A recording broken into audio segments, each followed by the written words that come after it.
Hola, ¿qué tal? Buenas noches. Ustedes ya saben, esto es Modelo Local. Y hoy vamos a hablar de los inmuebles. ¿Conviene invertir en inmuebles? ¿Conviene invertir en metros cuadrados de construcción en un momento que el metro cuadrado en pesos parece ser barato? Pero bueno, el mercado de los inmuebles, sobre todo en la región metropolitana norte, se encuentra un poco resentido. Y claro, con estas restricciones en el mercado cambiario, no se pueden comprar y vender dólares libremente, y es la herramienta para comprar y vender inmuebles. Vamos a hablar de ese tema. También vamos a hablar de la retribución a los factores de producción.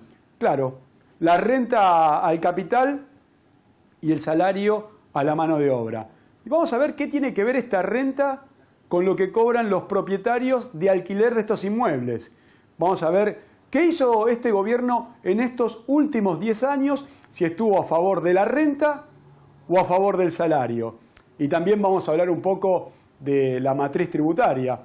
Vamos a ver los impuestos regresivos y progresivos. Y vamos a ver que nuestra matriz tiene más impuestos regresivos, o sea, impuestos que pagan los más pobres. Claro, impuestos al consumo. Resulta que el asalariado casi consume casi todo su salario y termina pagando impuestos a los consumos. Y eso hace que la matriz sea justamente regresiva.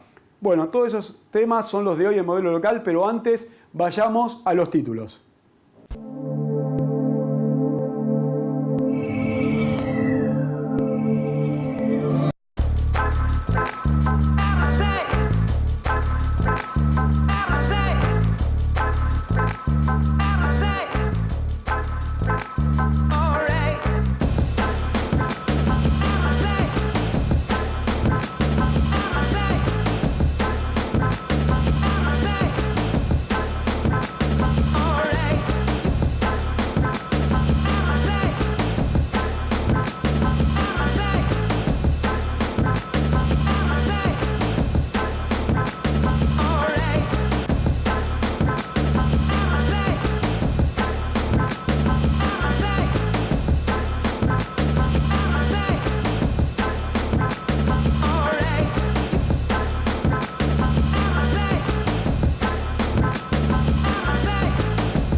Estas empresas que invierten en la región auspician a Juan Enrique en Modelo Local.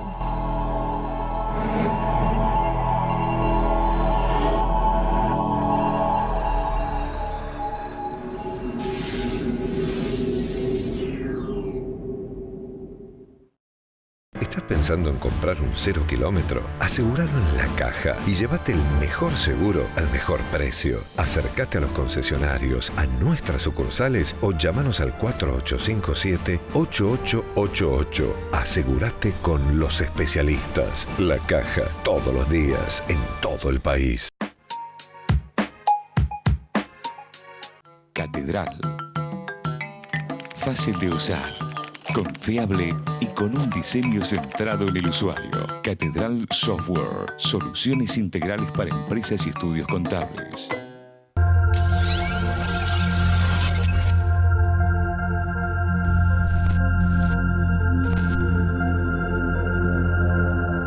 Acordate, leasing es Provincia Leasing.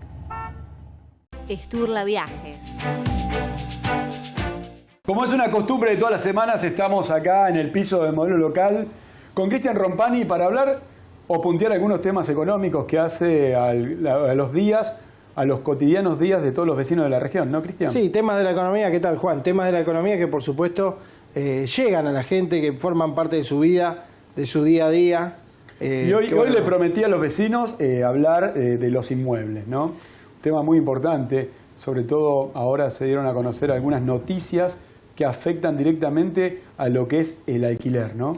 Claro, bueno, trajiste este tema a la mesa, me pareció muy apasionante, yo soy inquilino, y digo, para empezar, comprar, vender, ¿es momento de hacerlo? ¿Conviene? ¿Cómo está el mercado? Sí, en un momento muy importante, ¿no? Porque cuando hablamos de comprar o vender, hablamos de en qué moneda o cómo ahorran los vecinos. Y siempre que pensamos en qué forma ahorra un vecino su salario, pensamos en dólares. Claro. Pero miremos qué pasó el año pasado con el dólar. Ahí tenemos en imágenes, fíjate Cristian, que a principios del año 2014 el dólar paralelo, estamos hablando siempre de lo que tiene acceso el vecino, estaba 10 pesos. Y a fines del año 2014 estamos hablando de un dólar de 13 pesos con 20. O sea que lo que podemos decirle al vecino que el dólar o su moneda de ahorro prácticamente acompañó a lo que es la inflación. La inflación. No ganó.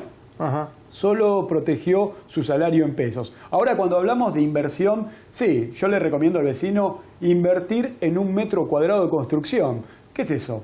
Por ahí modificar la cocina, mejorar el cuarto de los chicos. Fíjate cuánto vale el metro cuadrado. Ahí también tenemos otra plaquita que ilustra bien lo que estamos hablando. El metro cuadrado de construcción, Cristian, 9.800 pesos. O sea que cualquier vecino, y ahí podemos ver más abajo, que tenía 750 dólares guardados, los cambia al dólar paralelo, al dólar informal, y puede hacer o construir un metro cuadrado. Ajá. Ahora es importante, ¿no, Cristian? Porque ¿dónde está la ganancia?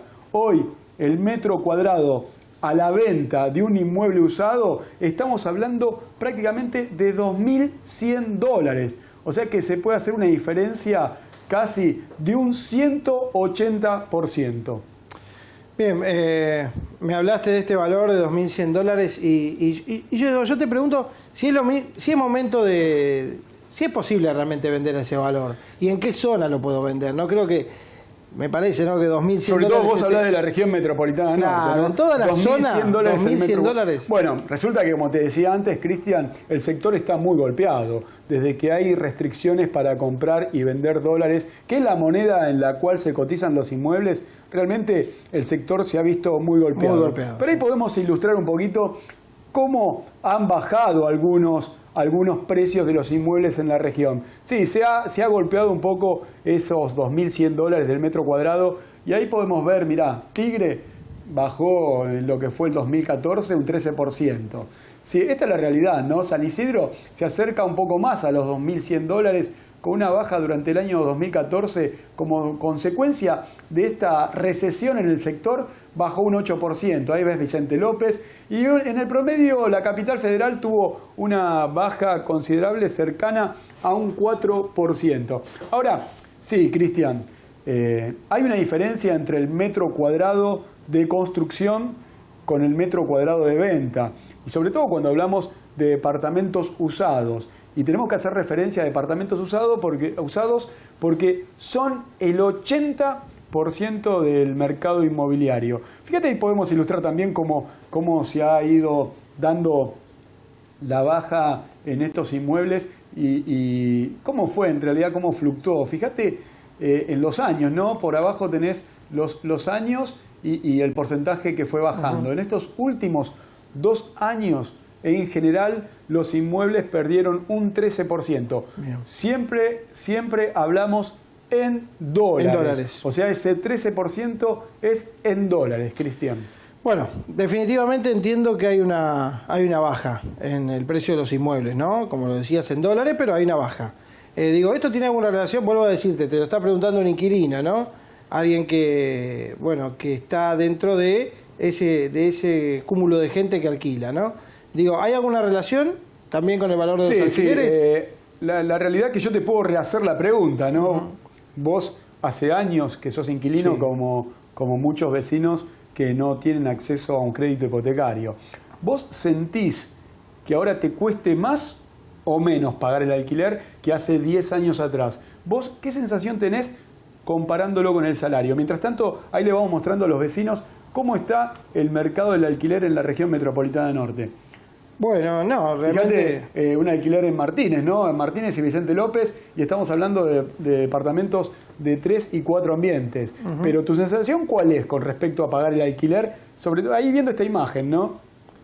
No, bueno, creo que en general... ¿Sentí que te cuesta más o menos ahora? No, da la sensación de que cuesta igual. ¿Igual? Y de esta manera no está mal, ¿no? No está tan mal porque a uno le ha aumentado el alquiler. Bueno, está bien. Claro. Es considerable lo que me decís. Sí. Fíjate cómo afectó, ahí hablamos de la renta. Ahí vamos a poner en imágenes la renta en estos últimos años.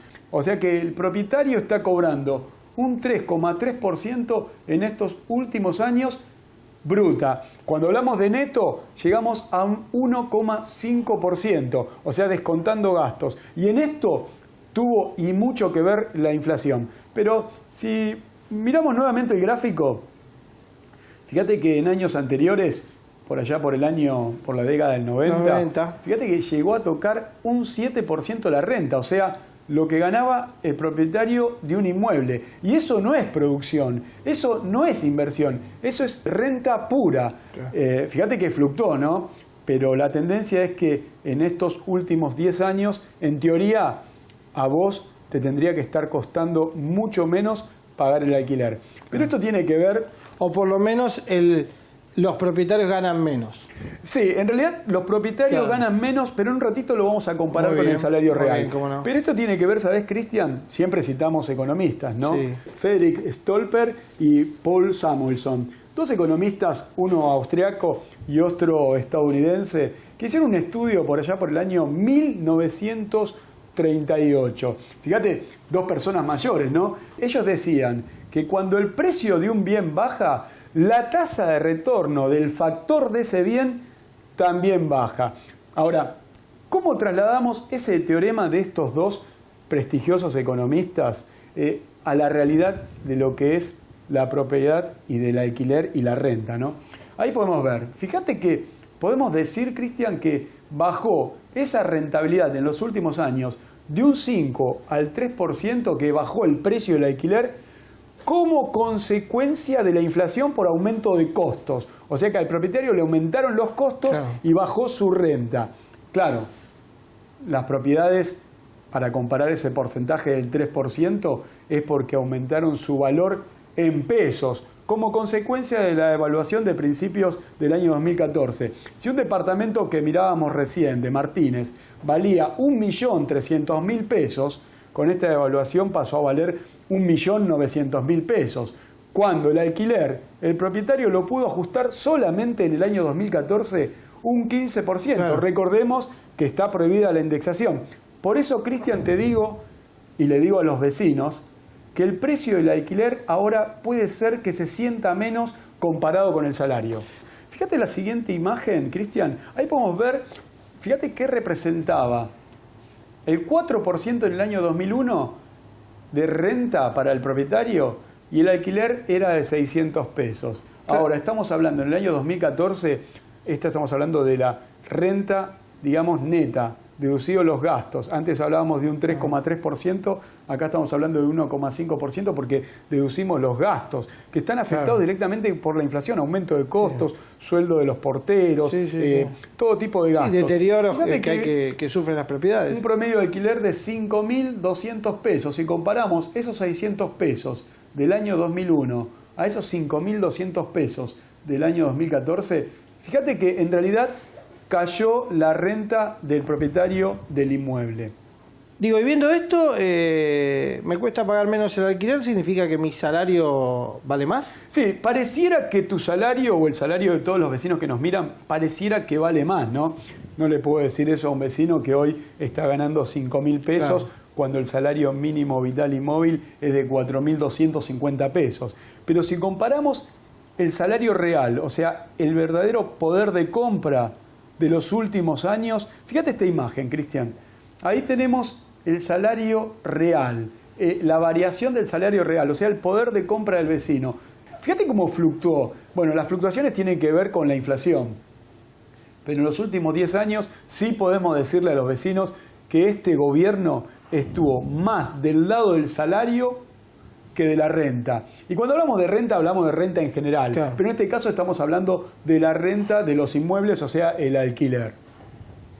Ahora podemos también comparar, ¿no? ¿Y ahora? Comparar renta versus el alquiler. Acá comparamos los últimos 24 años. Fíjate que la renta en rojo ha descendido su valor en los últimos 10 años y el salario real en verde ha aumentado. ¿Quiere decir eso, Cristian? Que en realidad a vos, como inquilino, en estos últimos 10 años te tiene que estar costando menos alquilar. Bueno, pero también tiene una explicación, ¿no? Porque seguramente tenés muchos problemas para acceder a un crédito hipotecario o para comprar tu propiedad, ¿no? Claro, bueno, ese sigue Y el siendo... gobierno de alguna forma lo tiene que compensar. Claro, lógicamente lo que vos estás diciendo, Juan, son cuestiones en las cuales la política económica del gobierno va llevando inexorablemente a que la renta tenga menos sentido, ¿no? A que, bueno, el obrero, la persona común vea mejor su Bienestar su general, hablamos claro. de bienestar general, sobre todo cuando hablamos de renta y salario, que son dos retribuciones a factores de producción muy importantes, diría los más importantes. Pero sabemos que en nuestro país y nuestra idiosincrasia es muy importante el sentido de la propiedad, ¿no? Todavía tenemos esa cuestión europea, italiana, española, ¿no? Que no la tienen quizás los norteamericanos, pero que sí la tienen los ancestros nuestros. Y bueno, ahí seguramente, y vos con mucho más conocimiento, sabrás que hay una asignatura pendiente, un descontento, la gente quiere tener su casa propia, ¿no? Bueno, ¿cómo estamos de tiempo? 14. Bueno. Y queda que sigamos hablando de la cuestión impositiva, que me interesa mucho, ¿no? Porque, bueno, sin duda se maneja todo un mercado negro también de Sí, la realidad, Cristian, que cuando el gobierno, digamos, ataca la renta o defiende el salario, puede hacerlo a través de la inflación, como vimos, que la inflación jugó a favor del salario y en contra de la renta en esta situación, pero también lo hace a través del sistema tributario. Pero hagamos una pausa y luego nos metemos de lleno cómo el gobierno se mete con la renta a través del sistema tributario.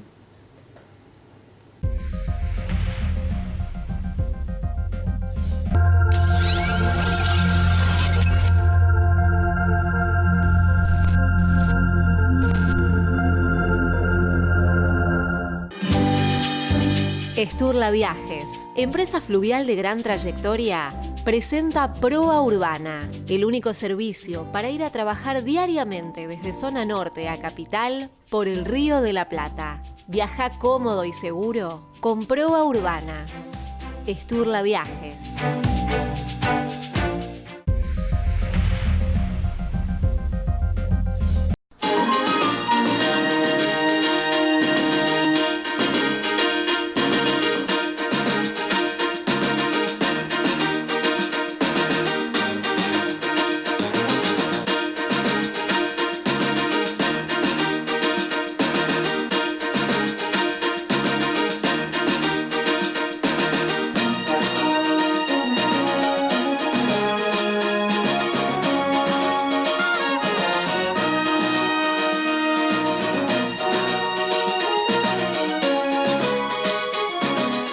Bueno, seguimos acá con Cristian en Modelo Local y hablando de los inmuebles y cómo afecta la renta y el salario real, ¿no? La capacidad de pago de los vecinos del alquiler. Sí, es la realidad. Y una cuestión que siempre digo, cuando uno alquila, y con lo que cuesta a veces alquilar también, conseguir la propiedad que uno quiere, tener una buena relación con el propietario, muy pocas veces uno piensa que este dinero que tanto me cuesta ganar, ¿a dónde va?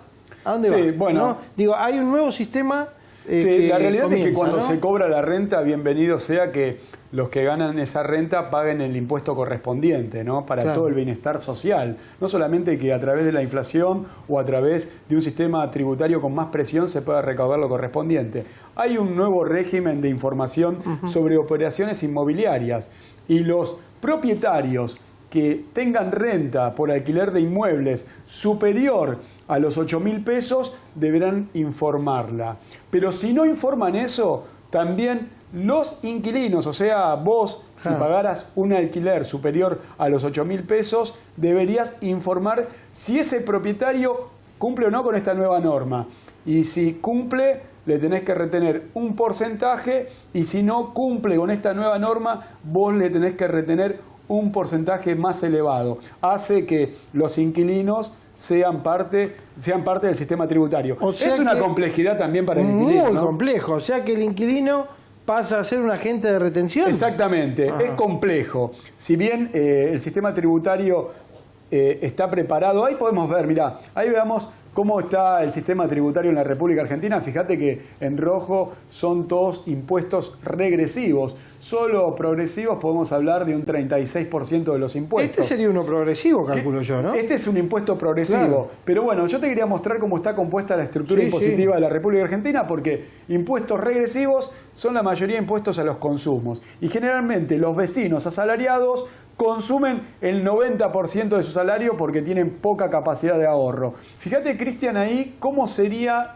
cómo funciona este sistema, ¿no? Régimen de información de operaciones inmobiliarias. Hay que reunir los datos del contrato, datos del inmueble, catastrales seguramente, fecha de celebración y duración y el monto pactado. Digo, ¿y esto a quién se lo debería entregar? Esto a través de la página de la Administración Federal de Ingresos Públicos se pasan estos datos, se puede imprimir un comprobante que el propietario debe entregarle al inquilino para demostrar que cumplió con esta nueva norma. Si no demuestra que cumplió o si hay diferencia, fíjate, ahí te podés contar qué sucede. Hay una pequeña diferencia, ¿no? Si está todo bien, el inquilino retiene el 6% del pago mensual. Y si no, presenta esta el constancia. inquilino le retiene el 28%. Ahora digo, esto va a traer... no es mi caso porque no estoy en un alquiler de ese monto, ¿no? Pero va a traer otro chisporroteo más, chispazos en la relación de propietario y propietario. Sí. Innecesario, digo, tendría que haber un instrumento más electrónico de última. Chisporrotazo o informalidad. Sí, o dejemos todo así como está, claro. Pero tarde o temprano no debe ocurrir eso. Digo, si hay una reglamentación hay que cumplirla. Pero digo, ¿por qué el inquilino que todavía que tiene que pelearle por esa gotera que no se arregla, por esa puerta que no se cambia, tiene que salir a retenerle dinero? Sí, es complicado. Y encima el inquilino muy complicado. luego lo tiene que depositar. Sí. Bueno, esto es lo que tenemos por hoy, Cristian. No? Creo que quedó muy claro. Sí. Fue un placer compartir estos temas, puntear estos temas económicos.